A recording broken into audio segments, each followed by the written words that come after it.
Učenci ste v šolah razdeljeni v razrede, torej ste večino časa pri pouku sošolci.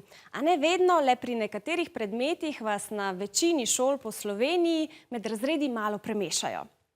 Ta delitev heterogene skupine pa vas sodeč po snapih, ki ste nam jih poslali poleti, kar malo skrbi. Zato smo na osnovni šoli Trnovo, kjer 8. in 9. šolce za pouk pri glavnih predmetih razdelijo v 5 pomešanih skupin, preverili, kako je ta delitev učencem všeč. Devetošolci Tamara, Neža, Ema, Zarja, Matej in Jure niso v isti paralelki, a se pri matematiki, slovenščini in angleščini združijo v istem razredu. Na tej osnovni šoli se namreč osmošolci in devetošolci iz 3 paralelk pri 3 glavnih predmetih, torej za 11 šolskih ur tedensko, razdelijo v 5 manjših skupin. Delitev na manjše skupine v osnovnih šolah ni obvezna, jo pa zakon o osnovni šoli omogoča. Nežo je ob koncu 7. razreda novica o delitvi zelo skrbela, saj sta se z najboljšo prijateljico znašli v različnih skupinah. Ko so nas ločili, me je ful skrbelo, da se bomo nehali toliko družiti, ampak sem se potem povezala z drugimi in so mi skupine ful fajn.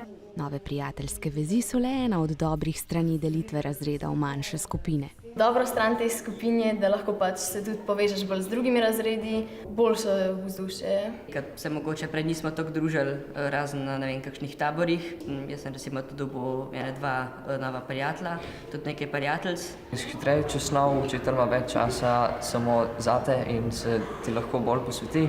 Slaba stran je pa, da smo hitreje vprašani, pač hitreje pridemo na vrsto. Mogoče je pa malo težje, če si bolan, dobiš zapiske, ker jih je manj ljudi v razredu in potem ti težje dobiš zvezek. Ravnateljica na tej šoli nam je povedala, da so v heterogenih skupinah učenci z različnimi sposobnostmi in predznanjem, cilj delitve v takšne skupine pa je lažje delo v manjših skupinah. Ja, snov jemljemo približno enako hitro, sicer odvisno od učiteljev, so dobre skupine nastale iz tega. Prav tako kot na osnovni šoli Trnovo se osmošolci in devetošolci v heterogene skupine delijo na približno 86% slovenskih šol.